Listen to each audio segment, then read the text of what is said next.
this is Booked with Emma. I'm Emma, and today I want to tell you a true story that happened to me when I really, really thought that I was going to be killed. It happened when I was in Madrid. I was doing a year abroad there as part of my degree, and they have an underground, and one night I got the last underground home, and I lived quite near the end of the line, and when I got off at the back of the train, and there were a couple of other people that got off near the front of the train. And then the train left, and I had to walk all along the platform to the front to then be able to go through the walkway and then turn around to go up the escalator. So I walked all the way down the platform. It took a while. It was a long platform and I was right at the back. So I walked all the way down. Then I turned through into the walkway, and then when I turned round to then see the escalator, I was really shocked to see that there was a man waiting at the top of the escalator. It didn't make sense because the other people who had got off the train were so far ahead of me that they should have been much further on by then. And this man, he wasn't moving, he wasn't walking away, he was just waiting at the top of the escalator. There was no one else around, and it was so quiet. It was, I don't know what time, definitely after midnight. And I knew there were no more trains coming. No one else was going to get off a train and come, so I would be around more people. It was just me and this man at the top of the escalator. So immediately I thought something's wrong because he shouldn't be there. He shouldn't just be at the top of the escalator.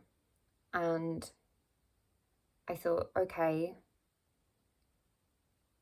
I'm pretty sure that he is a killer or an attacker, some kind of attacker.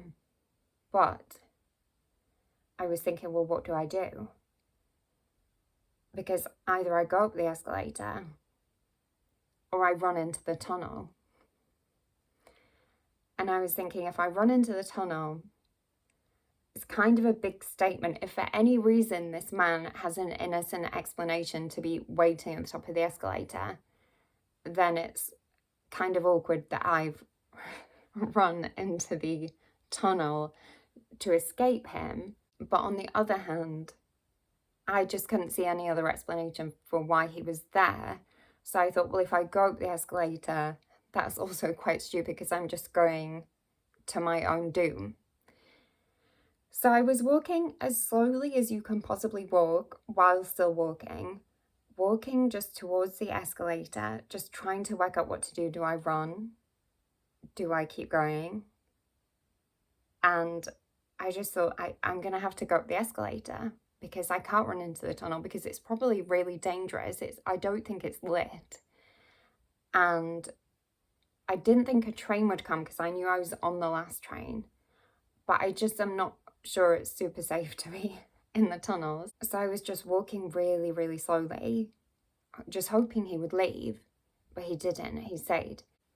So I got on the escalator, and at that point I thought, well, there's nothing I can do now except hope that he doesn't grab me. And I didn't even look at him the whole time. I didn't want to make eye contact with him. So I was going up the escalator, kind of like looking, he was still there. I got to the top of the escalator and I stepped off and I walked a few steps and he hadn't grabbed me, and I was like, what's going on? And when I felt like I was far enough away, I looked round and this man was turning the escalator off because he worked there. This poor man, because I'd stalled so much and all he wanted to do was turn the escalator off so he could finish his shift and go home. I'm just glad I didn't run into the tunnel because that would have been so embarrassing. And that's the story of when I thought that I was going to be killed. Thank you for listening, and I will see you on the next one. Bye.